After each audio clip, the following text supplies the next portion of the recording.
Hay muchas mujeres de las que escuchamos, pero realmente no conocemos. ¿Te gustaría saber más sobre ellas? Esto es Cabronas Mal Habladas. El podcast sobre mujeres que dejaron mucho de qué hablar.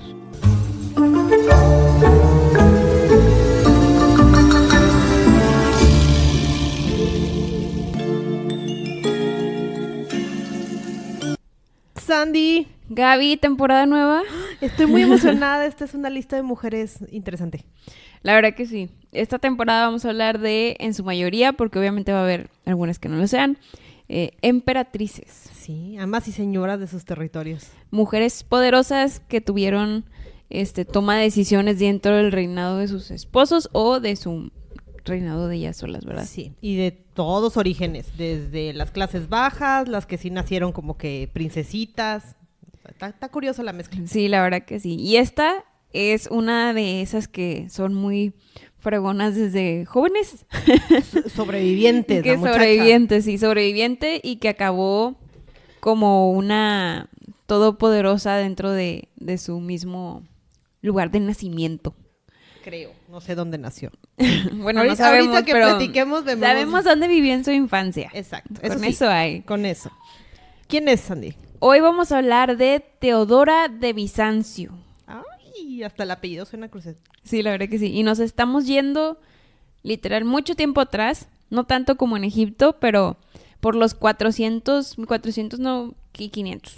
Algo así. Algo Finales del 400, principios del 500. Ándale, más puntual. Por ese rango, porque... Muy bien. Ok.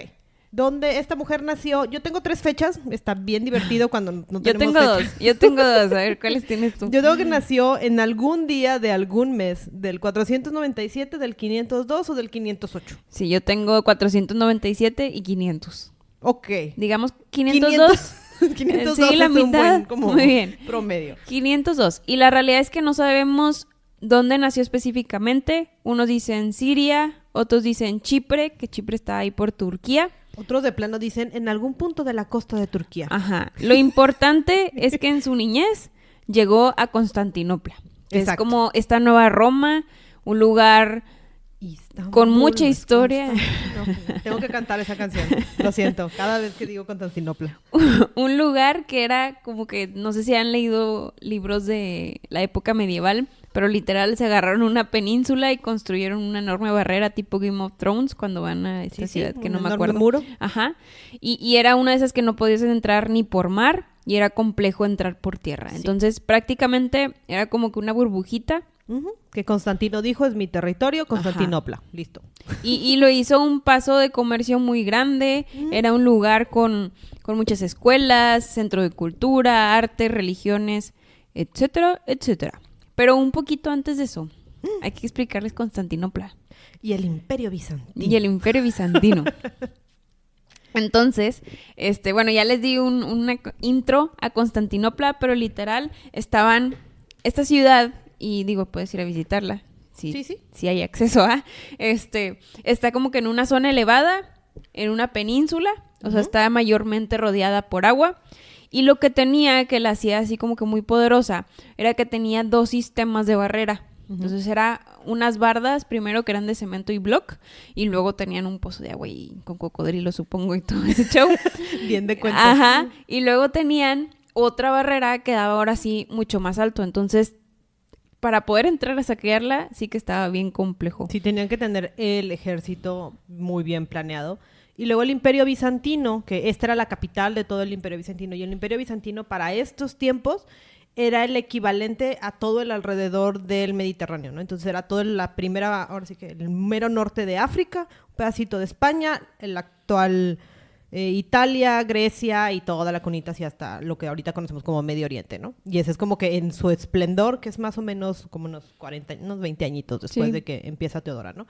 El Imperio Bizantino es como lo que quedó de la antigua Roma, ¿no? Roma estaba dividido en 2 y esta parte fue lo que se convirtió en el Imperio Bizantino. O sea, la versión resumida, sin tanta política, de cómo es que llegamos a tener un Imperio Bizantino que duró como unos 1000 años. Sí, de hecho, no la pudieron conquistar hasta los 1400 y fue cuando empezaron los turcos y que los alemanes. Ajá, visigodos y todo. Ajá, sí.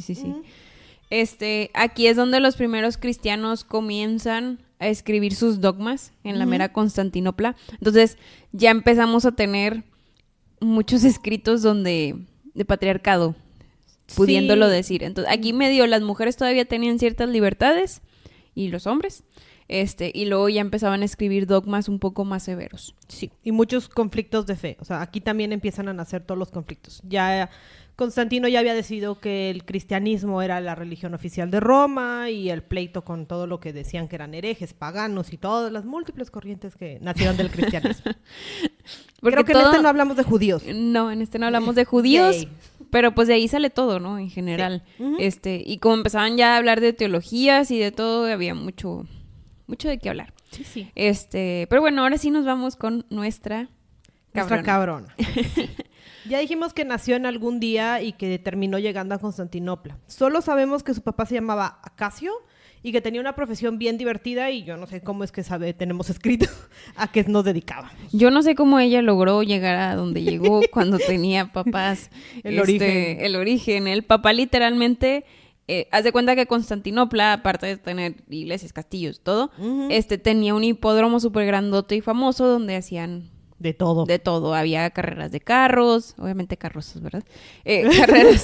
Carreras de carros, también tenían, pues, cacería, todo, me imagino que de todo. Sí, había de todo y muy importante que era como que el punto de entretenimiento, había circos. Sí. Y dentro de ese circo, su papá Acasio era el domador de osos.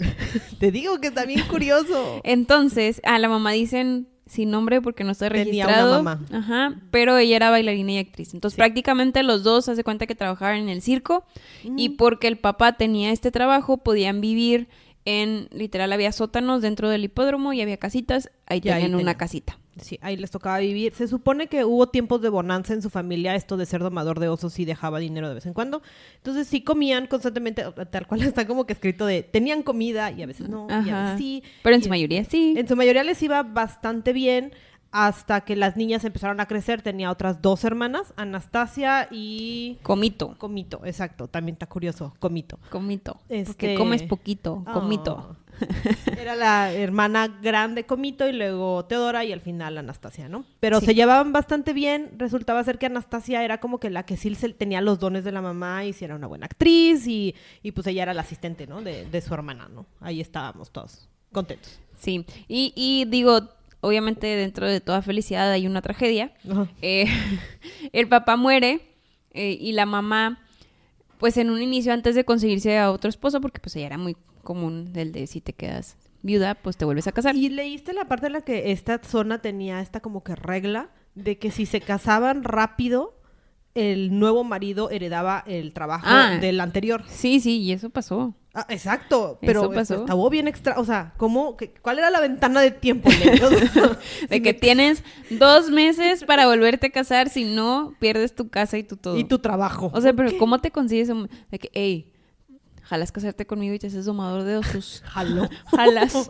Para mantener mi casa y a mis 3 hijas. De que ahorita fregas pisos, jalas ser domador de osos. Obvio, no sé cómo. Que te corten la mano, pero que aparte de que es súper difícil la chamba de tipo domador de leones. Sí, o sea, estaba bien random todo. Pero consiguió a alguien que sustituyera a su esposo, que consiguió el trabajo y permitió que se quedaran ahí. Pero antes de que se casara, sus hijas ya estaban, pues ya no estaban tan pequeñas, así como ya caminaban y hablaban allá.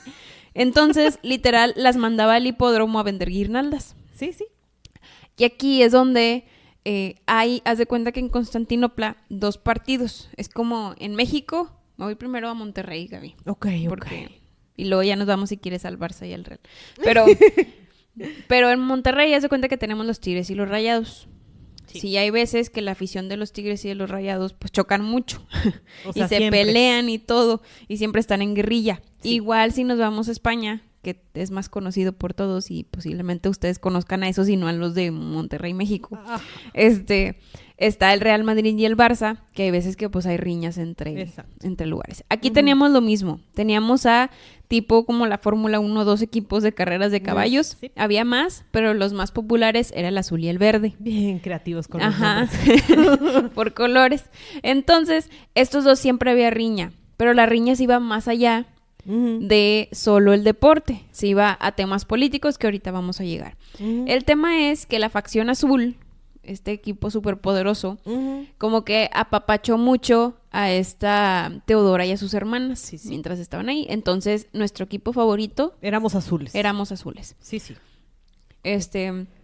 Total, ya creció Teodora, empezó a trabajar como actriz. Sí. No cualquier actriz. Se supone que cuando era actriz, solo actriz, no era así como que la que tenía los más grandes dones. Pero aparentemente era muy buena bailarina. Entonces empezamos a bailar y ella empezó como que a coquetear con las líneas muy delgadas de la ley. Y entonces ya era muy sugerente. Sí. Y digo, hay comentarios de unos escritores donde decían que literal bailaba en un burdel. No lo sabemos. No sabemos si era un bordel o un teatro. Lo que sí sabemos era que sí hacía bailes con muy poca ropa o casi desnuda. Y pues eso le dio mucha fama en Constantinopla. Era súper famosa. Y eso era muy importante, el que era tan famosa. O sea, la gente empezó a buscar siempre un momento para poder ir a ver a Teodora al burdel, ¿no? Entonces empezó a llamar la atención no solamente de la gente del hipódromo, pero pues ya de gente con un poquito más como que de rango, de dinero, de todo. Y ahí fue cuando en 1518, mientras estuvo haciendo uno de sus bailes, conoce a Antonina. Ay, me cayó bien Antonina. La verdad que sí, le dio una gran chance, porque me imagino que las cortes eran igual de severas que las cortes, bueno, no tanto, pero han de haber sido medio severas como las cortes de Europa. Sí, seguramente. Y el relacionarse con gente de una clase menor a la tuya, pues no era muy común. Pero bueno, Antonina como que se le cayó muy bien. De hecho, fueron amigas ya durante todo el resto de la vida de Teodora. Pero ¿quién era Antonina? Antonina era esposa de un general que se llamaba Belisario. Belisario era parte de las tropas del emperador Justino en ese entonces. Sí. Entonces, bueno, se movía dentro de la corte. Y Antonina, como le cayó muy bien, dijo, ¡Ey! Oye, ¿no quieres venir?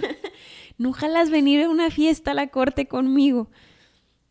Y eso sucedió. Y Teodora dijo, jalo, no pasa nada, ahí vamos, yo también quiero conocer. Aparte, eres una chava de 16, famosa, y siempre te has involucrado en clases sociales bajas, pues imagínate esta oportunidad de, wow, me puedo involucrar con gente de clase alta, posiblemente mi vida pueda mejorar y pueda ayudar a mi familia, en general.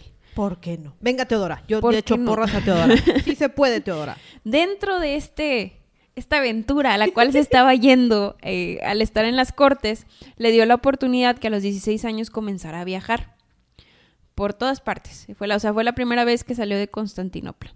Sí. Viajó a África, tenía un amante que era otro oficial ahí, entonces pues viajó con él, se quedó como 4 años con él y luego la empezó a golpear y dijo, no, ya a mí no me gusta que me golpeen. Ajá, ese bolo no era como que la cosa más amable del mundo y la trataba como su amante, o sea, no tenía como que mucho rango, pero pues dijo, pues mira, es salir, es tener una mejor vida, es conocer un poquito más, conoció África y yo creo que ahí fue cuando empezó a tener sus ideas de, espérate, África es diferente porque las mujeres son diferentes de este lado del mundo. Entonces, o sea, empezó a visualizar el que ella también podía tener. Ajá, que podían conseguir un poquito más de libertades. Entonces se embaraza y ese bolo pone cara de, no es mío. O sea, seguramente como tienes un pasado de trabajar en un burdel, pues obvio es de alguien más. Y aquí es la diferencia de mentalidades. Ahorita vamos a llegar con el que se casó, pero como el otro con más poder fue que, X, me vale que eso de donde vengas porque yo te amo por lo que eres ahorita. Ajá. Y el otro juzgándola porque así era la época. No, pues sí, como tienes una vida pasada, seguramente algo hiciste y la corre, y literal la saca y la trata muy mal, pero ella sí dice, yo quiero a mi hijo, o sea, yo me voy a quedar con mi criaturita y busca soluciones, sale de pues, la zona donde estaba con ese bolo y termina llegando a Alejandría.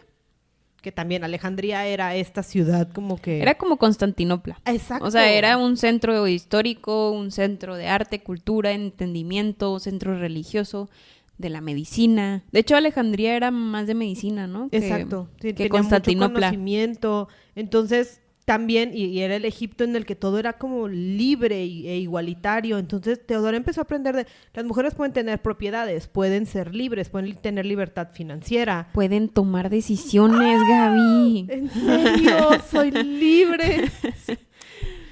Y bueno, no duró mucho tiempo en Alejandría tampoco, ¿verdad? Porque pues empezó a conocer más gente y le empezaron a meter más como que cosquillitas de ideas diferentes.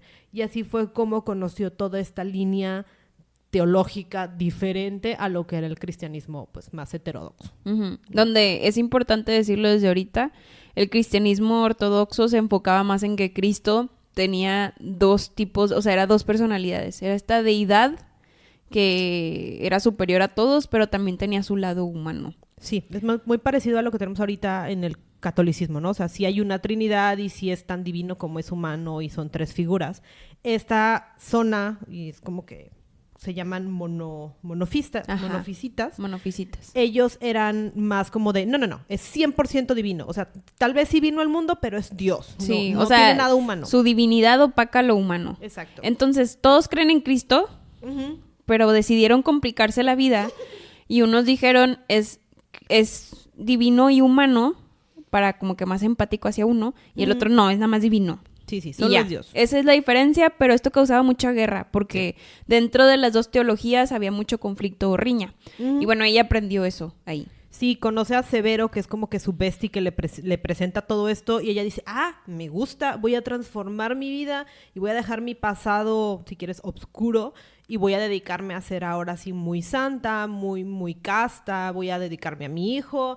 Y como el centro no era Alejandría para los monofisitas, se tenía que regresar a Constantinopla. Entonces dijo, pues me regreso a Constantinopla y ahí pues me la paso bien, tranquilo, viviendo una vida muy modesta. Ajá, súper modesta. En 1522, ya que regresa a Constantinopla, se empieza otra vez con Antonina a mezclar en los círculos de la corte. Sí. Y ahí conoce a Justiniano, porque siempre quiero decir Justiniano. Este Justiniano es el sobrino de Justino, que es el emperador actual. Entonces, el emperador tenía una esposa, que no escribí el nombre porque está muy complejo. Eufemia, gracias. Tenía una esposa que no pudo tener hijos con ella. O sea, no tenían familia, entonces su descendiente, ya coronado como el futuro César, fue Justiniano. Porque era bien fácil de tener un Justino y un Justiniano. Ajá, o sea, porque ahora pusiste Justino también. Ya sé. Total, ahí es cuando Justiniano conoce a Teodora y queda profundamente enamorado, porque literal la gente que describe a Teodora le dice que es como que la belleza de la época. Sí. Y aparte bien hablada, o sea, aprendió muchas cosas. Sí, porque se supone que terminó era así siendo como muy que popular.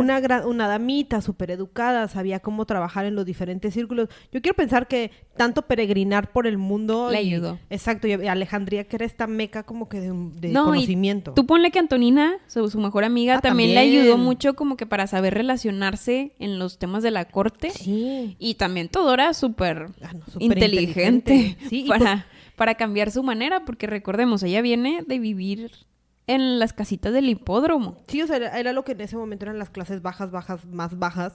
Y ya cuando se cambia de fe, trabaja de hiladora, o sea, también sabe lo que es la friega. La mano de obra, o sea, literal, sufrirle. Y porque Antonina, muchas gracias por darnos chamba.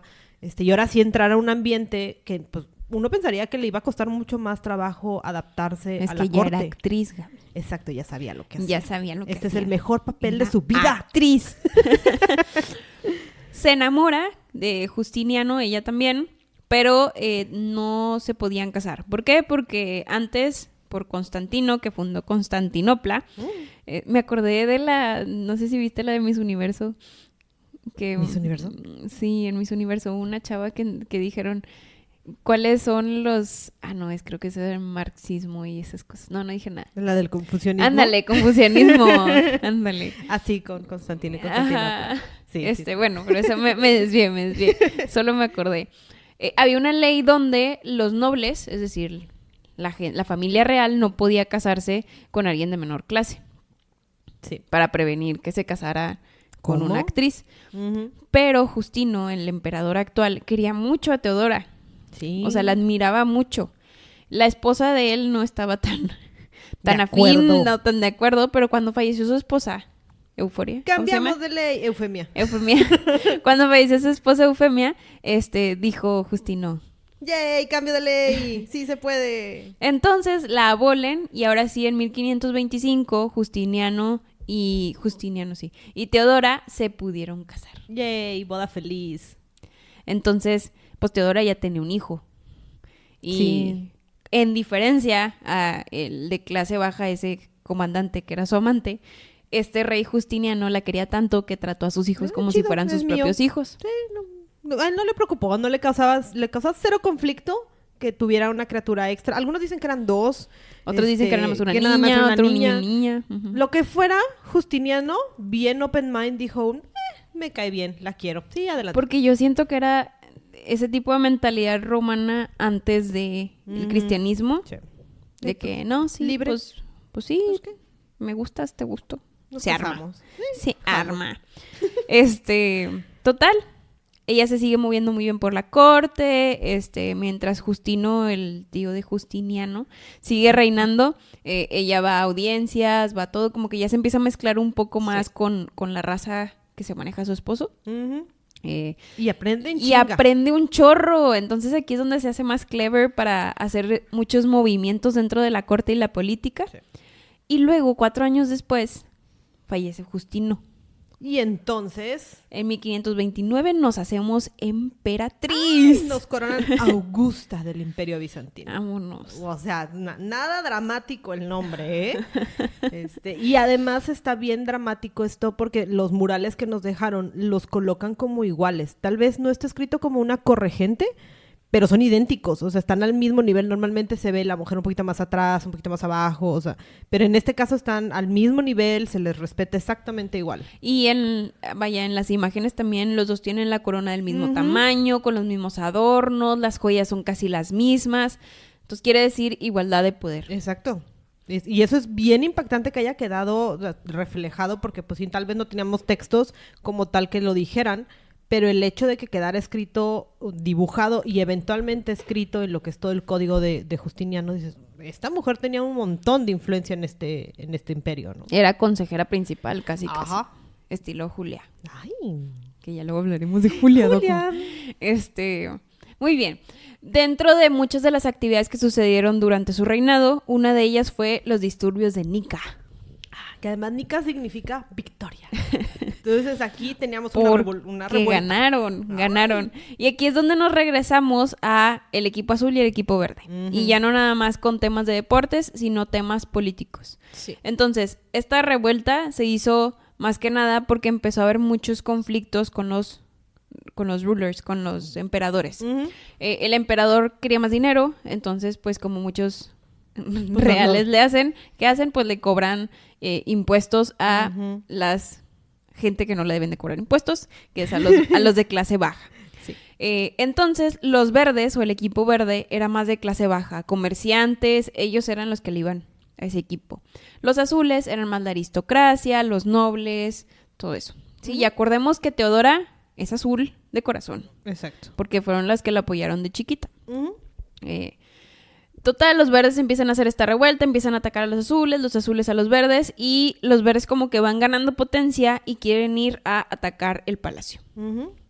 Van y todo, y Justiniano empieza a hacer, no, pues qué miedo y todo. ¿Y si nos vamos? ¿Y si nos vamos? ¿Y si corremos de esto? Y total, estábamos en el palacio y tenemos un emperador que dice, no, pues ya me voy a fugar. Sí, no, ¿dónde está mi barco? Nos largamos todos juntos. Vámonos. Y yo noté todo lo que dijo Teodora. Me encantó cómo lo dijo Teodora.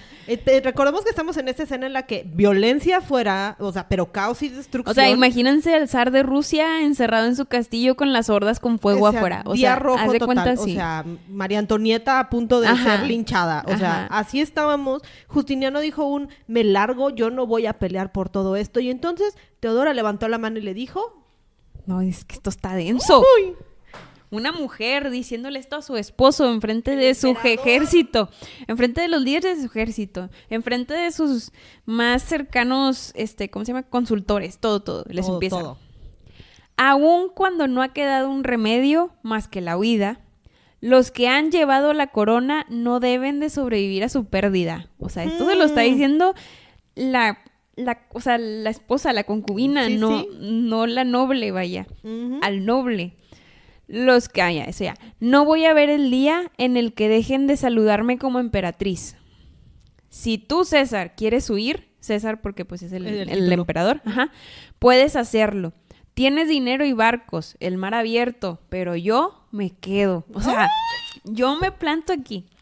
Me atengo a que el trono es un glorioso sepulcro y la púrpura, porque lo noble era el púrpura, el mejor sudario, que sudario es lo que les ponían a los muertos cuando hacían el sepulcro para cubrir la cara. Entonces, O sea, básicamente le está diciendo, corre si quieres, a mí me valen madres lo que tú hagas, Ajá. Yo soy emperatriz y muero emperatriz. Prácticamente, ella tomó la decisión final de si escapaban o no escapaban. Exacto. El discurso como que convence a su esposo porque pues no tenía de otra, o sea, no es como que oye, que tu mujer es más valiente que tú. Entonces dice y ordena a sus generales que estaban ahí mismo en el cuarto, escuchando. Dice, bueno, vayan y ataquen a los 30,000 rebeldes que están allá afuera del equipo verde. Sí. Resulta en una masacre, y sí, digo, no es como que alentamos las masacres, y resulta en una masacre de un montón de gente, pero esta era la forma en la que Teodora estaba poniendo todo su poder y realmente viendo su influencia en el imperio, movió al mundo, calmó la guerra entre verdes y azules, y viene todo el crecimiento del imperio bizantino. Porque también como que les hizo clic de, ay, algo estamos haciendo mal. Ajá. Y aquí ya ahora sí transforman Constantinopla, empiezan a hacer acueductos, puentes, es cuando empiezan a construir las 25 iglesias súper grandotas, incluida la Hagia Sofía. Oye, bien interesante la historia de Hagia Sofía, viendo todo esto, es una construcción enorme que está en el actual Istambul, se la reconstruyeron varias veces, pero está bien curioso porque fue iglesia ortodoxa, fue basílica ortodoxa, y luego fue mezquita, y luego fue de los de ¿cómo se llamaban? Las monofisites. Y luego dejó de serlo y fue museo. Y ahora es mezquita otra vez. O sea, ya fue todo. Ese establecimiento es enorme y tiene una T enorme en una de las cúpulas gracias a Teodora. Súper padre. Sí, o sea, y la verdad es que si ves fotos, sí se ve súper impresionante, sí. Y entras y está llena de oro, cobre, todo, o sea... Sí, es la definición plata. Del arte y las estructuras que hicieron durante el Imperio Bizantino. Uh-huh. Y le pusieron la T de Teodora. ¡Bum! La dejó tatuada. Entonces, otra de las cosas que hizo Teodora, y que sabemos que a nuestra audiencia le va a encantar, es que ella era una feminista empoderada. Uh-huh. Entonces, usó sus poderes para ayudar a los derechos de la mujer. Sí. Dentro de ellos voy a mencionar algunos, y tú me interrumpes si tienes comentarios sobre ello, pero la primera era pena de muerte por violación. Sí. Que antes la gente violaba a su fe y gusto, Dios. No importa qué le haga a la pobre mujer, ahora te mataban. Protección de vivienda e hijos a mujeres divorciadas. Era muy común que, no sé, se cansó el esposo de la mujer, te divorcio y te quedas en la calle. Uh-huh. Bueno, esto no. Acá le tenías que dar manutención y ella se quedaba con los hijos. Exacto. Porque ella era la que los cuidaba. Exacto. Y ligado a esta ley viene la ley de igualdad entre hijos naturales e hijos legítimos, ¿no? O sea, todos los hijos eran iguales y podían heredar igual. Y vale madre si es niño o niña, aquí lo que quieras. Tienes que aceptar a tu bastardo, no me importa. No me importa. Si no quieres y hacerlo. Todos van a heredar y me da igual si es niña. Tienen derecho a tener propiedades. También hizo casas de tipo albergues para mujeres abandonadas, para darles un trabajo, vida digna, comida, etcétera. Las mujeres que hicieron adulterio no podían ser asesinadas, así como los hombres no eran asesinados, las mujeres tampoco. Sí, porque estábamos como en este tiempo en el que había lapidación, ¿no? O sea, apedraban a las mujeres adúlteras. Sí, y literal lo que sucedía era... Sí, pues sí. No sí, sé, no, o sea, iba a repetir violencia. Lo mismo que tú. Pero la realidad era, si cachaban a la mujer se... ¿Cuál? María Magdalena, Ajá, tal cual. Ándale. Uh-huh. Y por último, rescataba a niñas de la prostitución. Sí. Digo, hizo muchas más cosas, supongo yo, pero estas son como que una de las principales que dicen varios de los historiadores. Sí, la de las niñas era una ley que evitaba la prostitución forzada. O sea, si era por decisión propia, dale. Pero mientras no tengas un pimp, todo va a estar bien. O sea, no haya madrotas ni nada para... Que también siento que parte de que como que haya tenido esta iniciativa y de convencer al esposo y a la corte y etcétera de aplicarles... fue que ella venía de un barrio humilde, entonces ella era humilde. Ella sabía lo que estaba pasando. Ella era humilde, conocía al pueblo, sabía cómo ayudarlo porque ella vivió ahí. Sí. Entonces no era un noble que vive en una burbuja, que normalmente así los tienen, y no sabe ni qué onda, como María Antonieta, como muchos otros. Exacto, y todo esto sabemos que ella lo hizo porque Justiniano dejó todo un código y está escrito, Teodora pidió tal ley, Teodora instauró tal ley, o sea... Porque le dio el poder a su esposa. Exacto. O sea, inclusive eso ni siquiera tomó sus ideas. Él son de ella. Sí, no, lo que ella haya querido, ¿no? Entonces, en este tiempo también la Teodora, sí, o sea... Obviamente esta historia no la escribieron hombres. Entonces, el principal que lo escribió, pues como que sí era medio de... Es que ella era cruel y ella fue la de la idea de los impuestos. Y ella todo eso... Maybe sí, maybe no, no importa. A final de cuentas dejó un montón de cosas grandes e importantes que permitieron el crecimiento del Imperio Bizantino y que Justiniano dijera vamos a crecer, vamos a reconquistar Italia ahorita, reconquistemos Grecia, vamos a hablar griego, o sea... Sí, y deja tú, por más que los hombres intentaran escribir mal de ella, lo único que tenemos al final son cosas súper positivas de una mujer que logró más de lo que muchas podían por su posición y lo que quieras, pero que tuvo las guts de como que salir adelante y tuvo un esposo que también la apoyó para salir adelante. Exacto, Justiniano... Aplausos a Justiniano. Lo creemos, sí, lo creemos. Mente abierta para esa época, lo creemos. Para el periodo que tuvo a Teodora, ¿verdad? Porque después Justiniano sufrió mucho, pero bueno. Total, también otro tema que hubo fue la religión, que era lo que estábamos hablando ahorita. Justiniano era cristiano ortodoxo. Era el que promovía lo de Cristo era Dios, humano y divino. Y sabemos que nuestra querida Teodora en África aprendió lo de monofistas, que era... Cristo es divino y ahí se fregó. Pero también, oye, ¿qué libertad del Justiniano de tener un matrimonio de fes mixtas? También, es que a ella la quería por cómo era. Le valía eso. Wow. Y deja tú que se dejaba... O sea, ella lo supo mangonear. Claro. Era de esos de te convenció despacito y fue tu idea. Ajá. Ella promovía mucho la herejía. O sea, decía, no tienes que seguir la fe ortodoxa. Tú sigue lo que tú quieras. Sí. También dicen que gracias a ella... Porque cuando sucedió esta iglesia ortodoxa, nos fuimos como 5 pasos para atrás en cuanto a leyes y libertades y todo. Sí. Entonces, ella lo que hizo fue que aplazó esa remoción de libertades. Ajá, se echó un round con el Papa de Roma. Para poder decirle como que... casual. No. Casual. Sí, a nuestras cabronas les encanta estarse peleando con Roma. Con los papas en específico. Papa. Entonces se aventó todo un round y los convenció de, mira, vamos a tener tantito de libertad de credo y vamos a estirar y que haya paz entre ellos. Y entonces, mágicamente, en el Imperio Bizantino existían las dos. Con sus conflictos, como siempre, pero medio pacíficos. Sí, se llevaban bien. Sea, se toleraban. De hecho, otra de las cosas que hizo así como con el Papa fue que su esposo dijo... Ok, la colonia que tenemos, tenían unas colonias en Egipto y dijeron, todos vamos a convertirlos en la iglesia ortodoxa. O sea, sí, con la idea caledonia, que era esta de la ortodoxa. Ajá. Y Teodora dijo, ¿seguro? Sí, y Teodora la escuchó y antes de que llegaran los mensajeros de la iglesia ortodoxa, habló y mandó una carta a los de la iglesia monofista y llegaron primero a Egipto. Entonces, esos egipcios... empezaron y adoptaron las ideas monofistas, no las de la iglesia ortodoxa. O sea, le ganó a su esposo y X. Nadie sufrió. Exacto, no hubo grandes conflictos de fe ni nada porque pues dijo, ya que crean en lo que se les antoje creer, vamos a creerles, o sea, vamos a construirles iglesias parejo para todos y diviértanse, escojan al Dios que quieran. Sí, en general. Y bueno, estos fueron varias de las cosas que hizo así en general. De descendencia, no tuvo hijos con Justiniano. No. Lo cual, pues, no pasaba nada porque tenían muchos tíos y primos que tenían hijos. Pero está bien curioso porque aun cuando ella no iba a poder heredar la corona a uno de sus hijos, buscó la forma de mantener y meter mano ahí. O sea, primero se hizo todo su plan de, por aquello que Justiniano se me muera. Porque creo que no mencionamos que Justiniano le llevaba como 20 años. Ah, sí. Entonces Justiniano sí ya estaba grandecito. Sí, tenía como 39 y ya tenía 20. Sí, una cosa así. O sea, sí nos llevamos un ratote. Entonces, pues no hubo hijos, pero entonces ella empezó a buscar la forma de, ¿cómo le hago para mantenerlo, no? Si se me muere, pues voy a ver con quién me caso para mantenerme y quedarme con la corona como yo, ahora sí que yo solita. No le cuadró tanto, pero dijo, vamos a ver.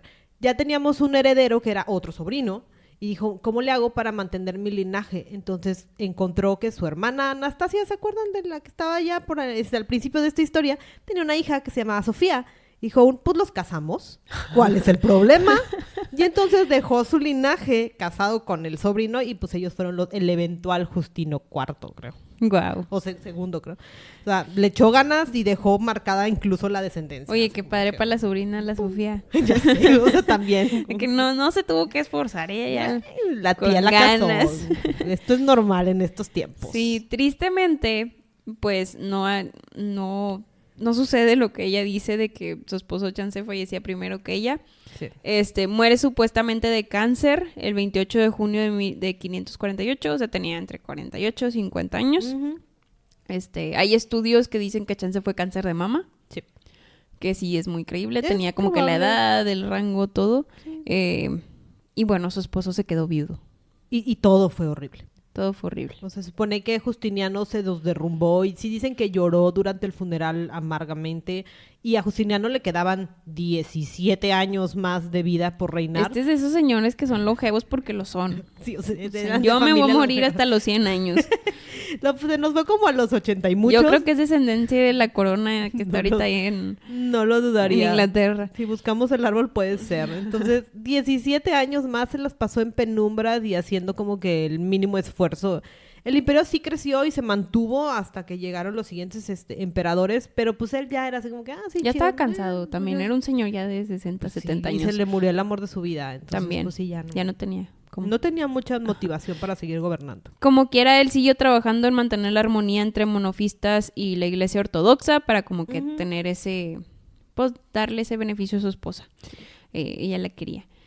Y pues aquí termina esta historia. Sí, dentro de las muchas cosas que también dejó en la iglesia de San Vitale en Italia, dejaron los grandes murales donde les decimos que están las imágenes de ella. Conservamos un platón de la hora así como que su comida es como una mariposa y ejemplifica o le dieron ¿cómo se llama? El significado de que es la dualidad y las alas implican transformación y movimiento y todo esto refleja lo que era.